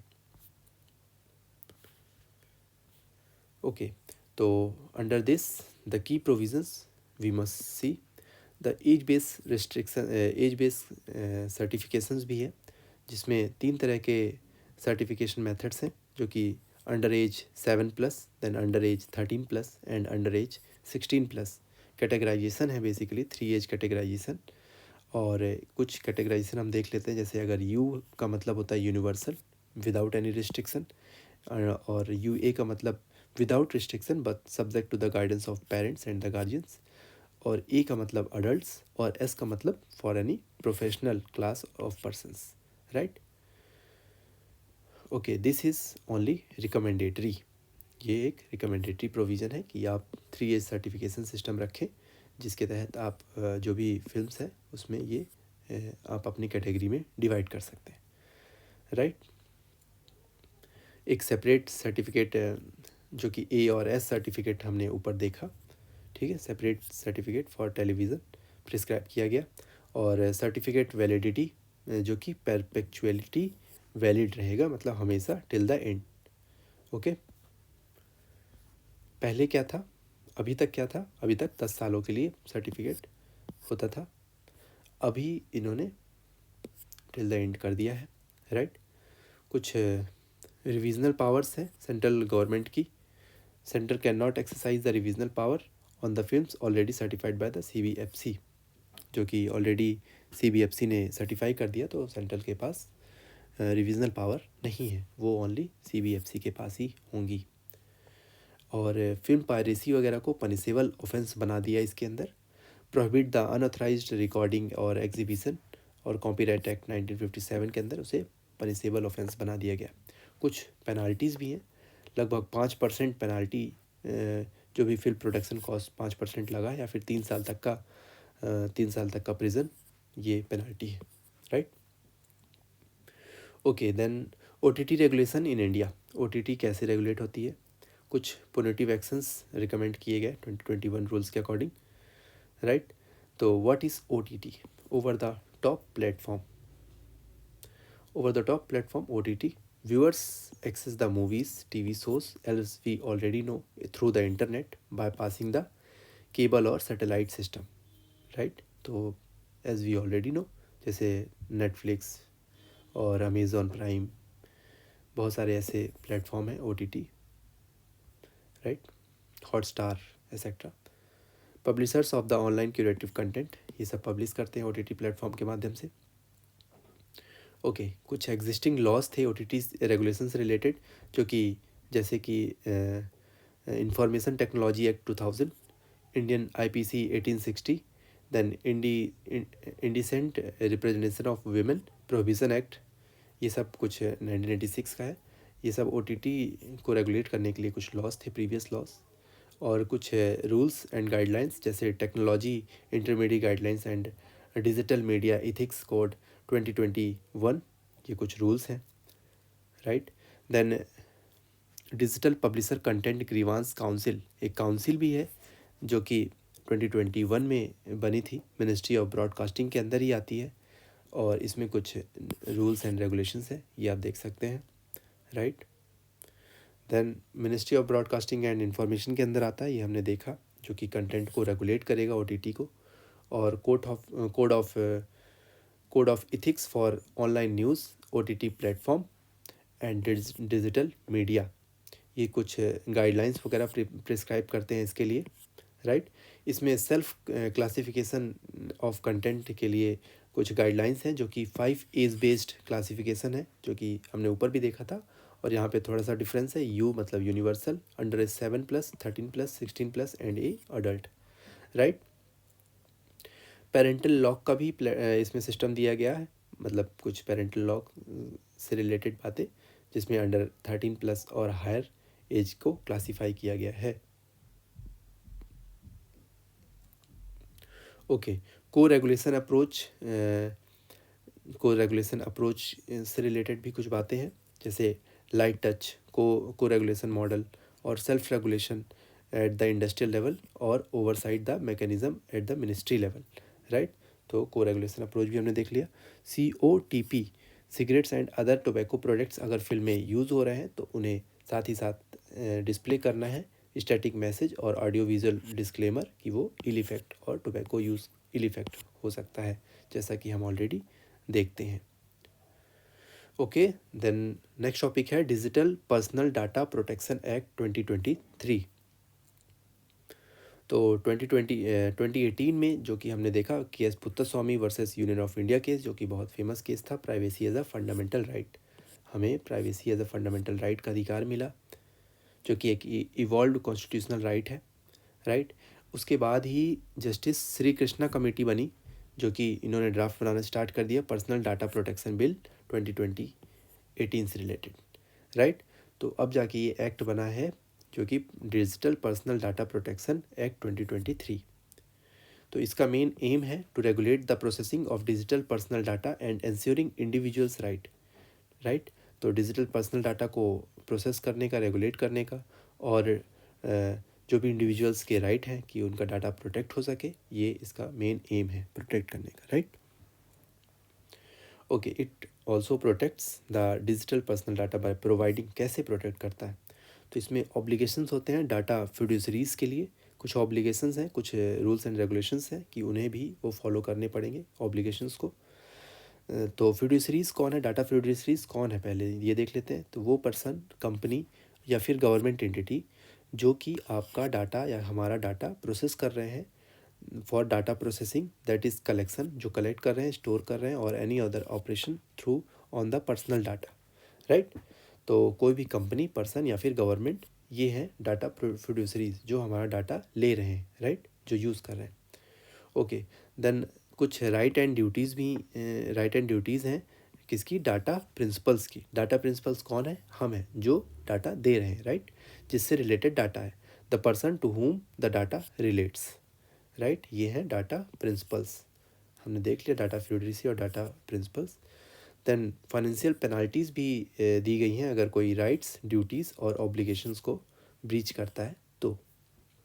ओके, तो की प्रोविजंस क्या हैं इस एक्ट के। ओके, तो इसकी अप्लीकेबिलिटी देखते हैं सबसे पहले। तो इंडिया के अंदर applicability digital, all digital form या फिर नॉन डिजिटल फॉर्म जो भी डिजिटलाइज्ड है, ओके, तो उसके ऊपर ये अप्लीकेबल होता है। और आउटसाइड इंडिया भी अप्लीकेबल होता है if that is data is used for offering goods and services in India, right. Okay, does not apply to, उस जगह पे अप्लाई नहीं होता। फॉर एग्जांपल पर्सनल डाटा जो कि अपने पर्सनल पर्पस के लिए यूज़ हो रहा, okay. Then personal data made or caused to be made publicly available by, कोई पर्सनल डाटा अपना जानबूझ के पब्लिकली अवेलेबल कर रहा है, डाटा प्रिंसिपल द्वारा पब्लिकली अवेलेबल कराया जा रहा है, to whom such personal data relates and any other person who is under legal obligation to make such personal data publicly available, या फिर कोई ऐसा व्यक्ति जो कि लीगल ऑब्लिगेशन में है कि आपका वो पर्सनल डाटा पब्लिकली अवेलेबल कराए, तो उनके ऊपर ये एक्ट अप्लाई नहीं होता। ओके। तो इसमें कंसेंट की भी बात कही गई है कि कोई भी व्यक्ति, कोई भी कंपनी अगर आपका पर्सनल डाटा यूज़ करती है तो आपसे पहले कंसेंट ले, राइट। तो पर्सनल डाटा में be processed only for the lawful purpose के लिए ही यूज़ हो सकता है after obtaining the consent. Okay. और ये कंसेंट राइट टू विड्रॉ के लिए भी है कि right to withdraw the consent at any time, कभी भी आप अपने कंसेंट को विड्रॉ भी कर सकते हो कि मेरा डाटा को अब डिलीट किया जाए, उसे हटाया जाए, right. Consent will not require for legitimate use, legitimate use अगर करना है तो उसके लिए आपकी कंसेंट की ज़रूरत नहीं होगी, या फिर कुछ मेडिकल इमरजेंसी के टाइम पे, या फिर कुछ benefit of services by the government जब कुछ ऐसी सर्विस दे रही होगी तो उस टाइम पे लेजिटिमेट यूज़ के लिए आपका कंसेंट ज़रूरत नहीं होगी, राइट। अगर कोई चाइल्ड है या फिर कोई पर्सन विद डिसेबिलिटी तो उसके लिए किसके कंसेंट की ज़रूरत होगी, ऑब्वियसली पेरेंट या फिर लीगल गार्जियन की। ओके। इसके अंदर एक डाटा प्रोटेक्शन बोर्ड भी बनाया गया, DPBI। तो ये सेंट्रल गवर्नमेंट बनाती है, इस्टेब्लिश करती है। इसके की फंक्शंस क्या हैं, ये इसका मॉनिटर करना, डायरेक्ट करना डाटा फिडरेसीज को, नेसेसरी मेजर्स वगैरह लेने के लिए, और ग्रीवांस रिड्रेसल मैकेनिज्म भी इसके अंदर है। और बोर्ड मेंबर्स 2 साल के लिए अपॉइंट होते हैं और रीअपॉइंटमेंट के लिए एलिजिबल है, राइट। अपील अगर करना है DPBI के अगेंस्ट तो ये telecom dispute settlement and appellate tribunal में जाएगा, राइट। देन डाटा प्रिंसिपल्स के जो राइट और बेनिफिट्स, राइट एंड ड्यूटीज़ क्या है, उनके राइट एंड ड्यूटीज़ यही है कि इंफॉर्मेशन वगैरह उनके पास होनी चाहिए, उनके पास राइट है कि वो किसी भी अपने डाटा से रिलेटेड इन्फॉर्मेशन ले सके कि वो कहाँ यूज़ हो रहा है। Then seek corrective and erasure of the personal data, उनके पास अधिकार है कि वो अपने पर्सनल डाटा को डिलीट करवा सकते हैं, इरेज करवा सकते हैं। ग्रीवांस रिड्रेसल का उनके पास अधिकार है, और right to nominate a person to exercise right in the case of death और इनकेपेसिटी, किसी भी पर्सन को वो नॉमिनेट कर सके कि वो उनके डाटा को कैसे यूज़ होगा, राइट। अगर वो वायलेशन होता है उनकी ड्यूटीज़ का तो उसके लिए पनिशेबल भी है, लगभग 10,000 रुपये penalty. Okay. Then obligation of data fiduciary के ऊपर भी ऑब्लिगेशंस हैं कुछ, कि वो एक्यूरेसी को इंश्योर करे, ठीक है, और डाटा को कंप्लीटनेस मतलब एक्यूरेट रखे और उसका मिसयूज़ ना होने दे, और बिल्ट रीजनेबल सिक्योरिटी सेफगार्ड्स होने चाहिए उनके पास कि वो डाटा ब्रीच ना हो सके, और DPBI को इन्फॉर्म करते हैं टाइम टू टाइम, और अगर कोई ब्रीच होता है तो फटाफट उस बोर्ड को इन्फॉर्म करें DPBI को, और personal data as soon as possible, जब भी हो सके, जब भी उनका पर्पस कंप्लीट हो जाए जिस लिए उन्होंने पर्सनल डाटा लिया था उसे इरेज करें, राइट। ये ऑब्लिगेशंस हैं डाटा फिड्यूसरीज के पास। ओके। देन सिग्निफिकेंट डाटा फिड्यूसरीज कौन होते हैं, SDF इनके नाम से ही पता लग रहा है, SDF सिग्निफिकेंट, जो बहुत ज़्यादा सिग्निफिकेंट डाटा फिड्यूसरी है, जो बड़ी बड़ी कंपनीज जिनके पास आपका बहुत ज़्यादा डाटा है, तो सेंट्रल गवर्नमेंट कुछ डाटा फिड्यूसरीज को नोटिफाई कर सकती है as a SDF based on the factors such as, जैसे उनके पास volume and sensitivity of data, बहुत सेंसिटिव डाटा है, risk to the rights of the data principal जो भी डाटा प्रिंसिपल्स हैं उनके राइट्स का रिस्की है, right. Then potential impact on the sovereignty और इंटीग्रिटी ऑफ इंडिया, उस डाटा से सोवरेंटी इंटीग्रिटी ऑफ इंडिया को खतरा हो सकता है। देन सिक्योरिटी ऑफ स्टेट के लिए, देन इलेक्टोरल डेमोक्रेसी के लिए, और पब्लिक ऑर्डर को बनाए रखने के लिए कुछ डाटा फिड्यूसरीज को SDF बनाया जा सकता है, और उन्हें उनके लिए एडिशनल ऑब्लिगेशंस भी लगाए जा सकते हैं, सर्टेन और एडिशनल ऑब्लिगेशंस होंगे, और उन्हें डाटा प्रोटेक्शन ऑफिसर्स भी बनाने होंगे जो कि इंडिपेंडेंट डाटा ऑडिटर, साथ ही साथ इंडिपेंडेंट डाटा ऑडिटर भी बनाने होंगे जो कि इम्पैक्ट असेसमेंट करेंगे, और इनका रोल रेगुलेशंस के के लिए रहेगा, राइट। कुछ एग्जम्पशंस भी हैं, ये अप्लाई नहीं होता किस जगह पे, अगर कोई गवर्नमेंट नोटिफाइड एजेंसी किसी एजेंसी को नोटिफाई करती है कि पर्टिकुलर जगह पे in the interest of security, sovereignty and public order के इंटरेस्ट में इस जगह पे अप्लाई नहीं होगा, तो उस केस में नहीं होगा। Research and achieving statistical purpose के लिए, या फिर किसी स्टार्टअप में या फिर कैटेगरी ऑफ डाटा फिड्यूसरी में के ऊपर अप्लाई नहीं होगा अगर कोई गवर्नमेंट नोटिफाई करती है तो, right. To enforce the legal right और क्लेम को इन्फोर्स करने के लिए अगर कोई डाटा यूज़ हो रहा है तो उसके ऊपर भी अप्लाई नहीं होगा। Prevention and investigation of offences, अगर कुछ इन्वेस्टिगेशन और प्रिवेंशन से रिलेटेड ऑफेंस है उसके लिए कुछ डाटा यूज़ हो रहा है तो नहीं किया जाएगा, उसके ऊपर अप्लाई नहीं होगा। देन जुडिशियल और रेगुलेटरी फंक्शन से रिलेटेड बातें, और to process the Indian personal data of non resident under the foreign contract, right, तो उसे प्रोसेस किया जाता है तो उसके ऊपर भी ये एक्ट अप्लाई नहीं होगा। तो सेंट्रल गवर्नमेंट के पास ये पावर है कि किसी भी पर्टिकुलर एक्टिविटीज़ को एग्जेम्प्ट कर सकती है from for the interest of security and public order, right. Okay, then processing of personal data for children, right. तो पर्सनल डाटा ऑफ चाइल्ड, इसके लिए क्या होगा, जब इसके लिए प्रोसेस किया जाएगा, पर्सनल डाटा ऑफ चाइल्ड को प्रोसेस किया जाएगा तो data fiduciary must not undertake the processing that cause the detrimental effect on the wellbeing of the child के वेलबींग को जो कि डेट्रीमेंट इफ़ेक्ट कर सकता है फ्यूचर में, तो उसे वो प्रोसेस नहीं करेंगे। और साथ ही साथ ट्रैकिंग, बिहेवियरल मॉनिटरिंग और टारगेटिंग एडवर्टाइजमेंट भी करना उनके लिए सही बात नहीं होगी, ये नहीं करेंगे ऐसा, right. Then cross border transfer,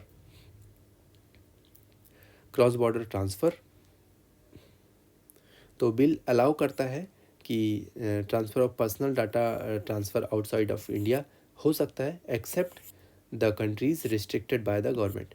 उस गवर्नमेंट जो भी कंट्रीज़ को रिस्ट्रिक्ट करती है वहाँ के अलावा बाकी जगह पर्सनल डाटा हमारा शेयर हो सकता है, राइट।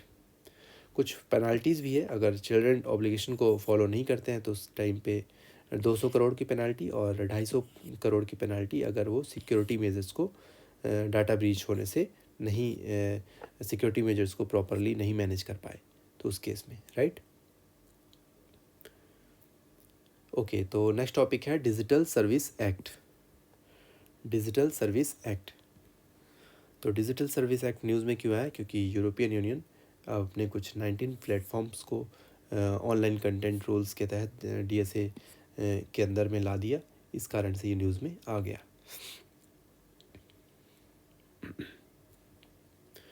ओके, तो ये एक ऐसा first kind of regulatory tool box है ग्लोबली, जो कि एक तरह का बेंचमार्क सेट करता है for regulation of online intermediaries, right. तो 2020 में 2020 में DSA साथ में डिजिटल मार्केट एक्ट DMA के साथ मिलकर कुछ प्रपोज करते हैं, जो कि comprehensive framework of to ensure safer fairer digital space बनाने के लिए, जो कि 2024 से अप्लीकेबल होगा। That's why it came into news. तो DSA बेसिकली उन गेट कीपर्स प्लेटफॉर्म को अफेक्ट करता है, for example Google, Amazon, Meta जो कि फेसबुक है, and covers the need of for the user consent, जो भी यूज़र के कंसेंट की नीड है उसे कवर करता है। और before processing personal data process करने से पहले उसे कंसेंट की ज़रूरत होगी according to DSA for the targeted advertising, right. तो ये कुछ रूल्स दे रखे हैं, तो ये हमें मालूम होना चाहिए DSA क्या है, ओवरऑल हमें आइडिया होना चाहिए, बाकी इतना डिटेल में जाने की ज़रूरत नहीं है। इंडिया में IT रूल्स जो कि IT रूल्स 2021 जो कि OTT प्लेटफॉर्म और न्यूज़ पब्लिशर्स और सोशल मीडिया इंटरमीडिएट्स वगैरह के लिए होते हैं। और ऑब्वियसली DSA जो कि wider range of online platform को कवर करता है, social media, online market place, cloud computing, ये सारी चीज़ों को कवर कर लेता है। और इसमें social media intermediates, grievance officers और नोडल ऑफिसर्स वगैरह, चीफ कंप्लायंस ऑफिसर्स वगैरह होते हैं। इसमें कंप्लायंस रिक्वायरमेंट बहुत ज़्यादा वाइडर है, कंटेंट मॉडरेशन मेजर्स वगैरह इसमें देखे जाते हैं, then transparency obligation, protection requirement, ये सारी चीज़ें कवर्ड हैं, right, DSA।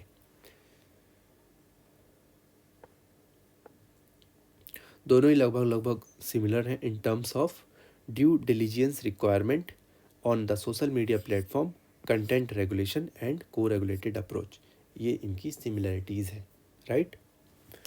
Okay, then next topic है criminal law reform act. Criminal law reform act बहुत ज़्यादा न्यूज़ में था, बहुत ज़्यादा इम्पॉर्टेंट भी है, तो इसे आप ध्यान से करेंगे, राइट। तो सबसे पहला है भारतीय न्याय संहिता 2023। ये किसे रिप्लेस करके आया? आईपीसी 1860 को, इंडियन पीनल कोड 1860 को रिप्लेस करने के बाद भारतीय न्याय संहिता 2023, जो कि एक अपडेटेड फॉर्म है, राइट। तो आईपीसी 1860 किससे रिलेटेड था? Principle law of criminal offence. जितने भी क्रिमिनल ऑफेंस से इसमें सारे प्रिंसिपल लॉज वगैरह जो भी दे रखे हैं, राइट। तो इसको रिप्लेस करके नाउ भारतीय न्याय संहिता आ गया। ओके, तो कुछ हम इसमें बैकग्राउंड देखेंगे और ये जो नया प्रोविज़न है इसके की प्रोविज़न्स देखेंगे, राइट। तो पहले हम बैकग्राउंड देख लेते हैं कि पहले क्या चला करता था। तो प्रायर टू आईपीसी 1860 से पहले कुछ पार्लियामेंट्री चार्टर्स वगैरह, एक्ट्स वगैरह के माध्यम से रेगुलेशंस, हिंदू लॉ, मुस्लिम लॉ, कस्टमरी लॉ, ये सब के माध्यम से जो भी क्रिमिनल ऑफेंसेस होते थे इन सब का लॉ बनाए जाते थे अलग अलग, right. Then draft of penal code बना देन 1837 में, जो कि थॉमस बबिंटन मैकाउले के टाइम पे बना था। आफ्टर दैट 1857 के रिबेलियन के बाद आईपीसी 1860 आता है, ठीक है। आईपीसी 1860 के बाद हम बहुत सारे लॉ कमीशंस रिपोर्ट देखते हैं जो कि रिकमेंड करते हैं आईपीसी में अमेंडमेंट्स के लिए, जिसके बाद अमेंडमेंट्स रिलेटेड विमेन ऑफेंस और मतलब offences against the women, food, adulteration और डेथ और पेनाल्टी, राइट। तो ये सबसे रिलेटेड बाद में ऑफेंसेस हमको ऑफेंसेस रिलेटेड रिकमेंडेशन देखने को मिलती है आईपीसी 1860 के बाद। और अभी हमारे पास भारतीय न्याय संहिता 2023 है, इसके की प्रोविजंस देखते हैं। तो इसमें पहली बार हमने कम्युनिटी सर्विस से रिलेटेड बात कही as a one of the punishment. अगर कोई पिटी क्राइम करता है, पिटी ऑफेंस करता है, तो उसे कम्युनिटी सर्विस देनी पड़ेगी ऐसा पनिशमेंट, राइट। तो थ्रेशोल्ड भी इसका बढ़ा दिया गया, 18 से 16 कर दिया गया।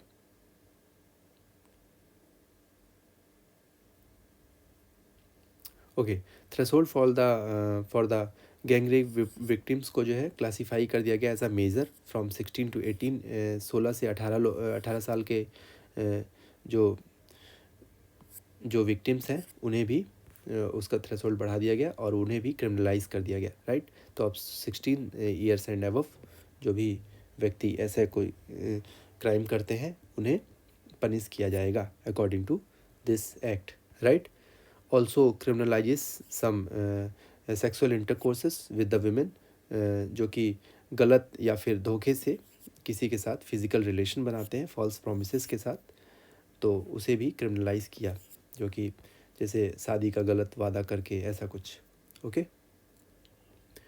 It removes the offences of sedition के जो ऑफेंस थे उसे हटाकर पेनलाइज कर दिया गया कुछ चीज़ों को। फॉर एग्ज़ाम्पल,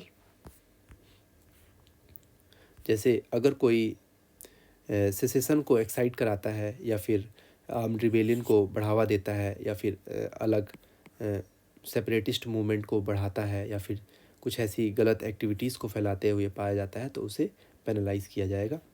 देन अगर कोई सेपरेटिस्ट एक्टिविटीज़ को इनक्रेज करता है ऐसी फीलिंग्स को तो उसे भी पेनलाइज किया जाएगा। अगर इंडिया की सोवरेंटी, यूनिटी, इंटीग्रिटी को हर्ट करने की कोई कोशिश करे या फिर इंडेंजर करने की कोशिश करे तो उसे भी पेनलाइज किया जाएगा according to this act, right. Then इसमें ऑर्गेनाइज क्राइम की को डिफ़ाइन किया गया है और murder of grievous hurt by groups ये भी दिखाया गया है इसमें। तो ऑर्गेनाइज क्राइम क्या है according to this act? Any continuing unlawful activity including kidnapping, extortion, contract killing और लैंड ग्रैबिंग और साइबर क्राइम, ये सारे जो भी क्राइम्स हैं इसे ऑर्गेनाइज क्राइम के अंदर रखा गया है डिफिनेशन में, राइट। देन मर्डर और ग्रीवियस हर्ट बाय ग्रुप, ये क्या है? कोई भी क्राइम करना on the ground of race, caste, community, sex, place of birth and language or personal belief, right, which is punishable according to this act, right. Then इसके जो punishments हैं, अगर इसे डेथ और लाइफ पनिशमेंट हो सकता है with fine in the case of murder, और imprisonment for the terms of up to 7 years, and fine in the case of grievous hurt, right. Okay, then next topic, Bharatiya Nagarik सुरक्षा संहिता 2023. Okay, तो इसने CRPC 1973 को replace करके भारतीय नागरिक सुरक्षा संहिता 2023 लाया गया. It provided for the procedure of arrest, prosecution and bail under various acts, right. CRPC के अंदर था, जो कि इसके जगह पे now this is under effect. Okay, तो बैकग्राउंड में देखते हैं. तो सबसे पहले तो CRPC 1861 में आया, जिसके बाद सक्सेसिव इनेक्टमेंट किए गए, जो कि 1872, 1882 किए गए. इसके बाद सेवरल अमेंडमेंट वगैरह भी हुए. देन फाइनली 1973 में लॉ कमीशन 41 की रिपोर्ट के अंदर सिग्निफिकेंट रिवीजन किया गया और CRPC 1973 आया, राइट. तो हम अभी भारतीय नागरिक सुरक्षा संहिता 2023 के की प्रोविजंस को देखते हैं. ओके, तो सबसे पहले जेल के जो प्रावधान थे, डिटेंशन ऑफ अंडर ट्रायल. तो पहली बार फर्स्ट टाइम ऑफेंडर्स जो होंगे who have completed one third of the maximum period of imprisonment shall be released on bond. On bond वो उन्हें रिलीज किया जा सकता है, राइट, जिन्होंने 1/3 ऑफ द पनिशमेंट कंप्लीट कर ली है, राइट. ओके, तो फ्रेंड्स, ये जो इसके प्रोविजंस हैं इन्हें ध्यान से करना है, क्योंकि UPSC में इनके प्रोविजंस रिलेटेड कुछ स्टेटमेंट्स बनाए जा सकते हैं. ओके, तो 1/3 अगर किसी ने अपनी इम्प्रिजनमेंट को कंप्लीट कर लिया है तो उसे बॉन्ड पे छोड़ा जा सकता है, रिलीज़ किया जा सकता है, राइट. तो अगर किसी एक्यूज़ ने half of the maximum period imprisonment, उसका आधा, कम से कम हाफ ऑफ द पीरियड उसने कंप्लीट कर लिया है, तो उसे बेल पे रिलीज़ किया जा सकता है, right. But this does not apply in the case of the offences related to death, life imprisonment, और या फिर किसी व्यक्ति को मोर देन वन ऑफेंस के लिए कन्विक्ट किया गया हो, तो उस केस में ये अप्लाई नहीं होता, राइट. Then medical examination. तो कोई भी पुलिस ऑफिसर जो कि मेडिकल एग्जामिनेशन के लिए रिक्वेस्ट कर सकते हैं for of the accused in the certain cases, जैसे कि रेप केस वगैरह हुए तो उस केस में, right. Then forensic investigation mandatory है for the offences punishable at least 7 साल से ऊपर का अगर इम्प्रिजनमेंट के लिए कोई व्यक्ति कन्विक्टेड पाया गया है, तो उसके लिए फॉरेंसिक इन्वेस्टमेंट मैंडेटरी है, राइट. कुछ स्पेसिमेंट्स भी हैं, कुछ सैम्पल्स के लिए भी पावर है. It empowers the magistrate. Okay, तो मजिस्ट्रेट के पास ऐसी पावर है कि order any person to provide a specimen, कुछ samples of like signatures, hand writings, finger impressions and voice samples, right. Okay, then कुछ टाइमलाइंस भी इसमें बताई गई है प्रोसीजर की, कि किस पर्टिकुलर काम में कितने समय के अंदर काम हो जाना चाहिए, राइट. तो that is very good thing. For example, medical report investigation officers कितने दिन के अंदर देगा. देन जजमेंट कितने दिन के अंदर आना चाहिए. Then informing the victim of progress of investigation कितने दिन के अंदर आपको इन्फॉर्म करना है, राइट. और चार्जेस वगैरह फ्रेम करना, ये सारी चीज़ें, सब चीज़ों का टाइमलाइन दिया गया है. ओके, ये हमने देखा भारतीय नागरिक सुरक्षा संहिता 2023. देन नेक्स्ट है भारतीय साक्ष्य अधिनियम 2023, जो कि इंडियन एविडेंस एक्ट 1872 को रिप्लेस करके आया है. और ये जो IEA एक्ट था, इसके अंदर जो भी एविडेंसेस से related all civil and criminal proceeding से रिलेटेड जो भी पार्ट थे, वो हम देखने को मिलते हैं, राइट. तो बैकग्राउंड लगभग यही है कि 1872 में इसे कंसोलिडेट किया गया, जो भी एविडेंसेस रिलेटेड एक्ट्स थे, लॉज थे, उन्हें कंसोलिडेट करके इस पर्टिकुलर एक्ट में ला दिया गया, जिसे रिप्लेस करके भारतीय साक्ष्य अधिनियम 2023 आया, राइट। इसके की प्रोविजंस क्या है, तो जो भी इलेक्ट्रॉनिक और डिजिटल रिकॉर्ड्स हैं उन्हें भी एज अ एविडेंस माना गया है, इसमें एडमिसिबल हैं ये भी, और same legal effect as a paper record की तरह ही इलेक्ट्रॉनिक और डिजिटल रिकॉर्ड को भी एविडेंस माना जाएगा, और इसमें ओरल एविडेंस को भी अलाउ कर दिया गया, और साथ ही साथ इलेक्ट्रॉनिकली ओरल एविडेंस भी माने जा सकते हैं, और अगर कोई सेम ऑफेंस है तो उसे जॉइंट ट्रायल मिल सकता है, राइट, अगर सिमिलर ऑफेंसेस हैं। ओके, अगर कोई रिस्पॉन्ड नहीं करता है, कोई एक्यूज़ जिसे बुलाया गया है और वो रिस्पॉन्ड नहीं करता है अरेस्ट वारंट के लिए, तो उसे भी सिमिलर ट्रायल मिल सकती है अगर सिमिलर केस है तो, right. Then special and local laws भी हैं कुछ, SLL, इसके बारे में हम देख लेते हैं क्या है। तो कॉग्निजिबल क्राइम्स जो कि ब्रॉडली डिवाइड किए गए हैं 2 पार्ट में, that is Indian penal code और under the special local law, right, IPC और SLL, राइट। तो हम देख लेते हैं सबसे पहले कॉग्निजेबल ऑफेंस क्या है अकॉर्डिंग टू दिस।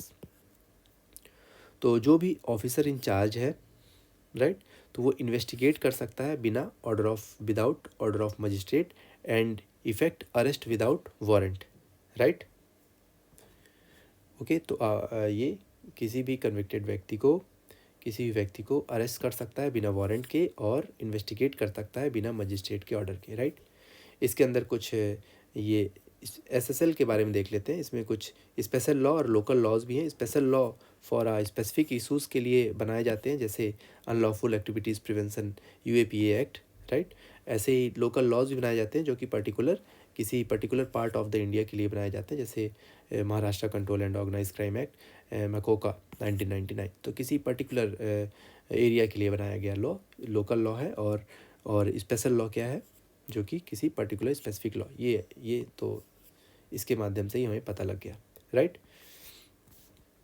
ओके, तो नेक्स्ट टॉपिक है registration of birth and death amendment act 2023, right.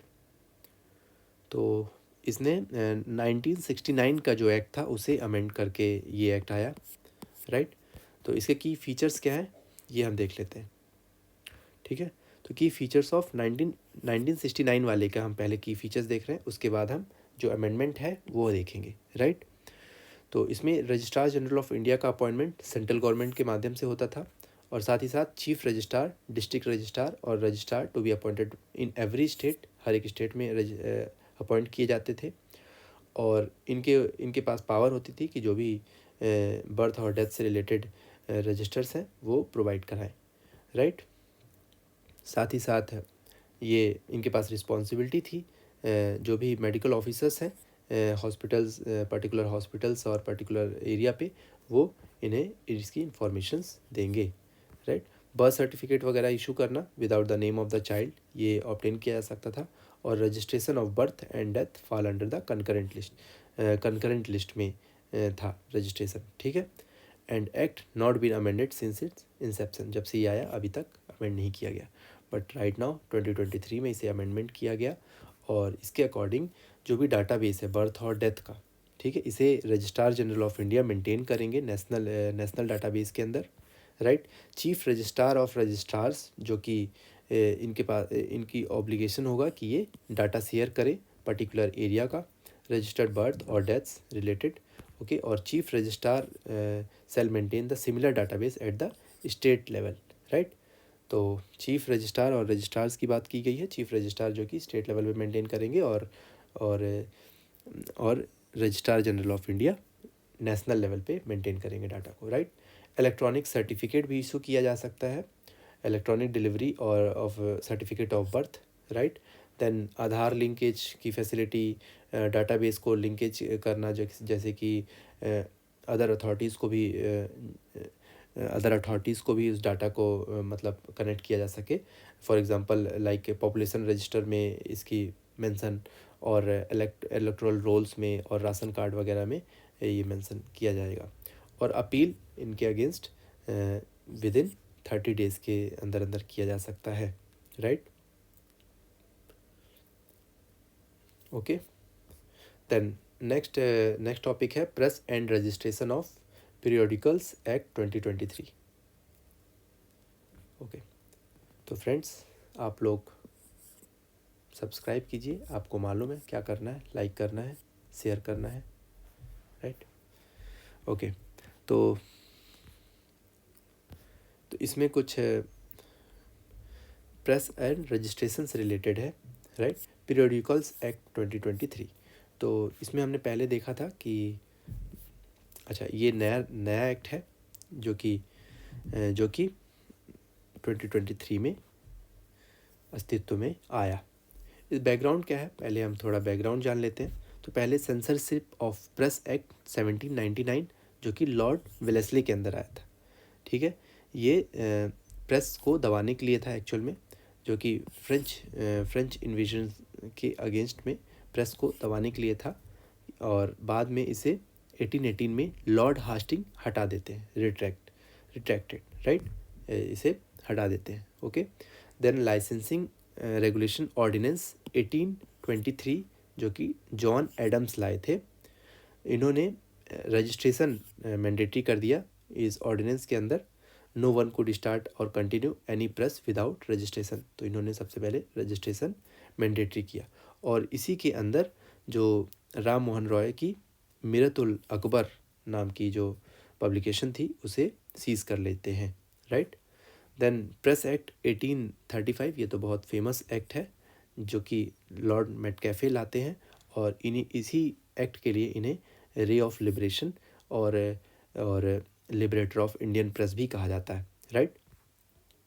जिसके कॉन्सिक्वेंसेस के कारण इंडियन वर्नाकुलर प्रेस बहुत फलते फूलते हैं, रैपिड ग्रोथ होती है इनकी 85 से लेकर 57 तक।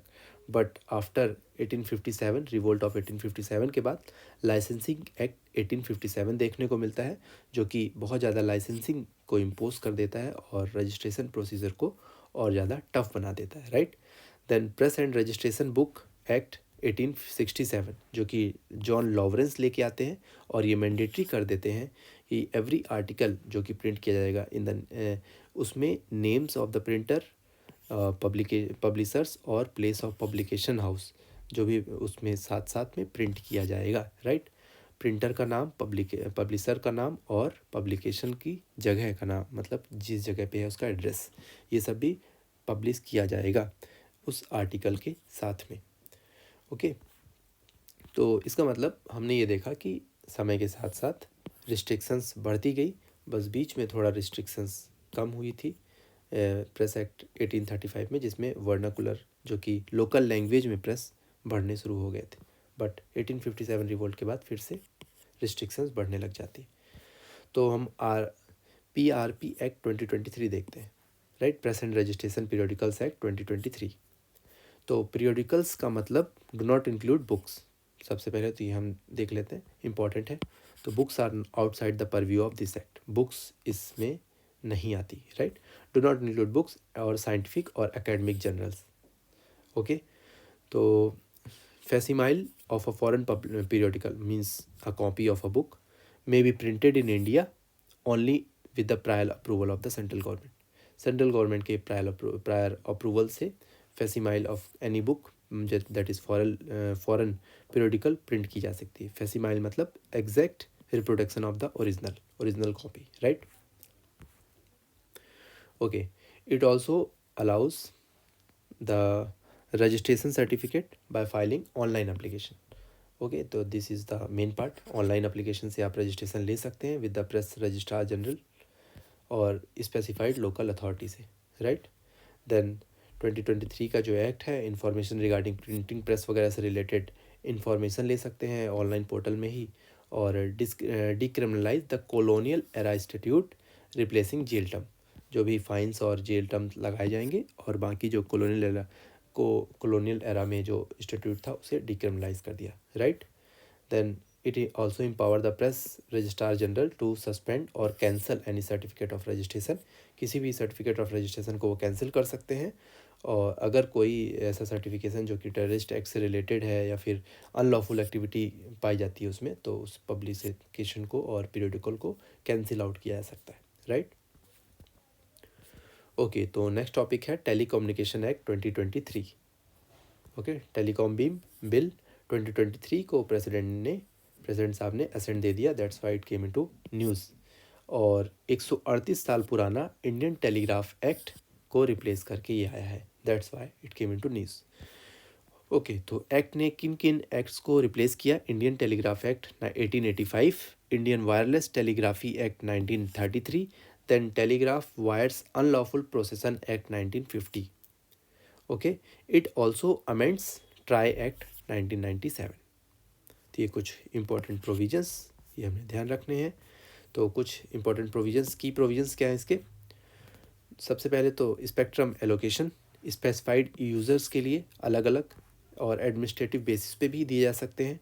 फॉर एग्जांपल स्पेसिफाइड पर्पस के लिए, जैसे कि नेशनल सिक्योरिटी पर्पस और डिफेंस पर्पस, डिज़ास्टर मैनेजमेंट और weather forecast, transport, satellite service, इन सब चीज़ों के लिए भी दिए जा सकते हैं, स्पेक्ट्रम एलोकेशन किए जा सकते हैं, राइट।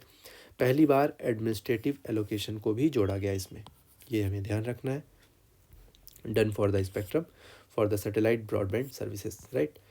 और ट्राई का अपॉइंटमेंट में थोड़ा सा अमेंडमेंट, जैसे कि 30 साल का कम से कम प्रोफेशनल एक्सपीरियंस होना चाहिए चेयरपर्सन के पास, और कोई भी अगर मेंबर होंगे तो उनके पास 25 ईयर्स का प्रोफेशनल एक्सपीरियंस होना ज़रूरी है ट्राई में, राइट। देन एडजुडिकेशन प्रोसेस क्या है?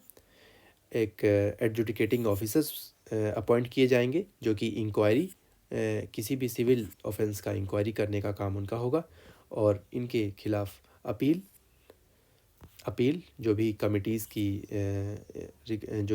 के ऑर्डर होंगे उसके खिलाफ अपील टीडी सेट में किया जा सकता है विद इन 30 डेज़। ये हमें ध्यान रखना, 30 दिन के अंदर अंदर अपील की जा सकती है, that is telecom dispute settlement and appellate tribunal, right. 30 दिन के अंदर अंदर अपील करना है। ओके, देन प्रोटेक्शन यूज़र्स के लिए क्या प्रोटेक्शन है? सेंट्रल गवर्नमेंट कुछ मेजर्स यूज़र्स को प्रोटेक्ट करने के लिए मेजर्स बना सकती है, और साथ ही साथ जैसे कि एग्जांपल है prior consent on to receive the specified message, कुछ मैसेज वगैरह रिसीव करने के लिए कुछ कंसेंट लेना, या फिर डीएनडी रजिस्टर करवाना, या फिर कुछ मालवेयर वगैरह रिपोर्ट करना, स्पेसिफाइड मैसेज वगैरह एक्सेट्रा, ये सब के लिए प्रोटेक्शन से रिलेटेड सेंट्रल गवर्नमेंट के पास प्रोविजंस मेजर्स बना सकते हैं, राइट। देन पावर टू, ऐसे ही राइट टू वे है, ठीक है। Then power to interception and search, that is central government के पास पावर है कि वो इंटरसेप्ट या फिर मॉनिटर या फिर ब्लॉक या फिर कुछ ground on the basis of security, public order और प्रिवेंशन, वो सेंट्रल गवर्नमेंट कर सकती है, किसी भी मैसेज को इंटरसेप्ट, मॉनिटर या फिर ब्लॉक कर सकते हैं, right. Then authorisation, prior authorisation लेना होगा अगर किसी न्यू टेलीकम्युनिकेशन को एक्सपेंड करना है या फिर प्रोवाइड कराना है या फिर ऑपरेट या फिर मेंटेन करना है, या फिर कोई रेडियो इक्विपमेंट प्रोसेस करना चाह रहा है, उसे मतलब एक्सपेंसन करना है, तो उसे ऑथराइजेशन की ज़रूरत हो सकती है। ओटीटी प्लेटफॉर्म को इसमें रेगुलेट नहीं किया गया है, ये हमें ध्यान रखना है। टेलीकम्युनिकेशन एक्ट 2023 के अंदर ओटीटी प्लेटफॉर्म नहीं आते, right.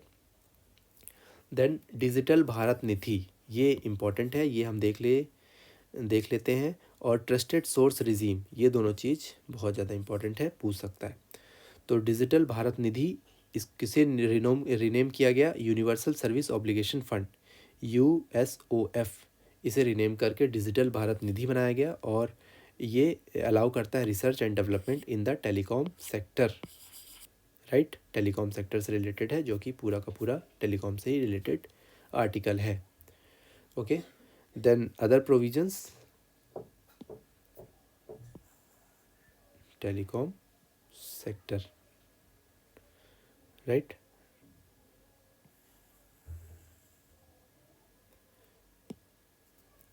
Okay, then trusted source regime क्या है? Trusted source regime to stop the import of telecom equipments from the hostile Nations, right. Hostile nation से जो भी इम्पोर्ट्स हैं टेलीकॉम रिलेटेड इक्विपमेंट्स, उन्हें कम करने के लिए या फिर स्टॉप करने के लिए ये पर्टिकुलर प्रोविज़न भी इसमें जोड़ा गया। ओके, तो नेक्स्ट न्यूज़ आइटम है जो कि इंटरनेट शटडाउन, जो कि प्रीवियस ईयर बहुत ज़्यादा न्यूज़ में था। और IFF और HRW, that is internet freedom federation and human right watch, इन्होंने कुछ शटडाउन से रिलेटेड डाटा वगैरह रखा। प्रोटेस्ट इन्होंने बोला कि लास्ट 3 सालों में प्रोटेस्ट को कम करने के लिए कुछ डाटा इन्होंने दिया, तो that's why it came into news. तो इंटरनेट शटडाउन सबसे पहले है क्या?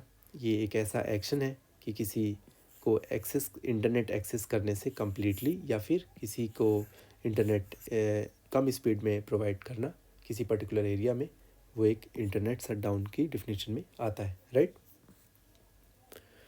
तो करंटली किस किस आर्टिकल या फिर किस रूल्स के अंदर में टेम्परेरी सस्पेंसन किया जाता है, इंटरनेट शटडाउन किया जाता है? तो telecom service publication emergency and public safety rules 2017 and which is notified under Indian telegraph act 1885, right. तो इस रूल्स के अंदर पे इंटरनेट सस्पेंसन, टेम्परेरी सस्पेंसन किया जाता है।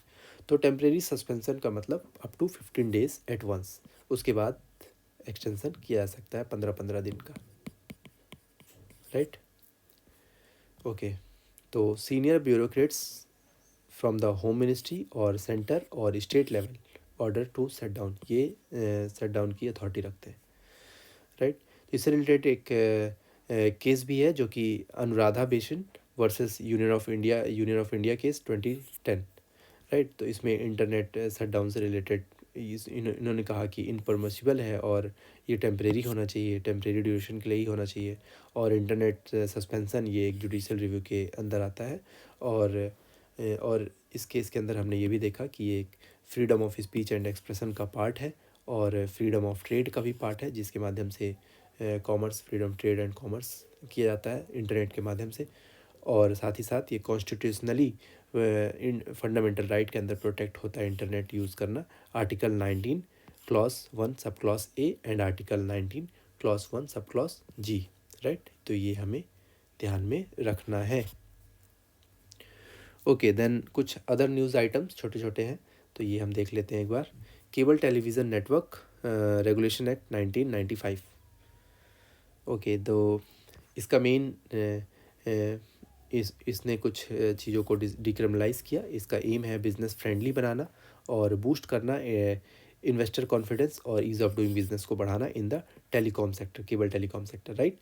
Then it re-examine the act and decriminalise through Jan Vishwas amendment act 2023, right. तो जन विश्वास अमेंडमेंट एक्ट 2023 से कुछ चीज़ों को डिक्रिमिनलाइज कर दिया और साथ ही साथ इम्प्रिजनमेंट का जो प्रोविज़न है इसे रिप्लेस करके मॉनेटरी पेनाल्टीज़ लगा दी गई और एडवाइजरी और वार्निंग टाइप ऑफ थिंग इसमें जोड़ दिया गया, और जो भी क्रिमिनल रिलेटेड चीज़ें थी तो वो उसे डिक्रिमिनलाइज कर दिया गया और मॉनेटरी पेनाल्टीज इसमें लगा दी गई, राइट।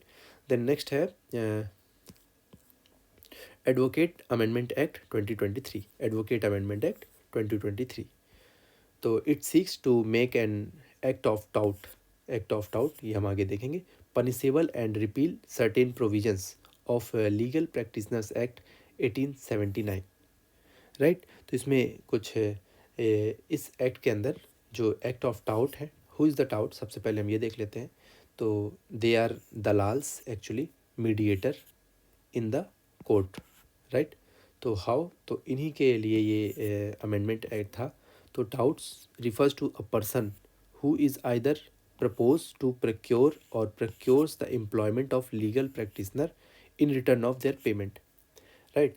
तो ये कुछ आपका काम करेंगे और उस काम के बदले में जो पेमेंट है उसकी जगह पे ये कुछ लीगल काम मांगेंगे आपसे, राइट। लीगल प्रैक्टिस मांगेंगे जिससे उनको एम्प्लॉयमेंट मिल जाती है। तो ये टाइप ऑफ मीडिएशन का काम करते हैं, काम करवाते हैं और उसके बदले में लीगल प्रैक्टिस मांगते हैं, मतलब लीगल वकालत का काम मांगते हैं जो कि पेमेंट के बदले की होती है। तो that is the taut, right. तो इसमें ही जो भी एक्ट ऑफ टाउट है उसे पनिशेबल माना गया है और कुछ प्रोविजंस को भी रिपील किए गए हैं लीगल प्रैक्टिशनर्स एक्ट 1879 के, राइट। तो इसमें प्रोविजंस क्या है? तो हर एक हाई कोर्ट या फिर डिस्ट्रिक्ट कोर्ट को पब्लिश करना है लिस्ट ऑफ टाउट्स की लिस्ट को पब्लिश करना है और इन्हें कोर्ट प्रीमाइसेस में इंटर करने से एक्सक्लूड करना है, राइट। ये हमने देख लिया टाउट को की डिफिनीशन।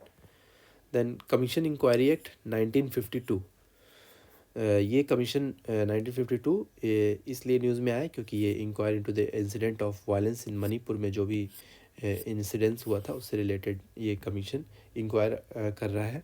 और सेंट्रल गवर्नमेंट के पास इससे रिलेटेड पावर लिस्ट 1 एंड 3 में है जो कि शेड्यूल 7 में, और स्टेट गवर्नमेंट लिस्ट 2 एंड 3 में जो कि शेड्यूल 7 में, राइट। शेड्यूल 7 के अंदर ये हमने देखा।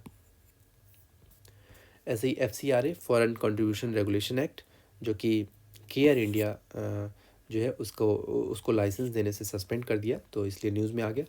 तो FCRA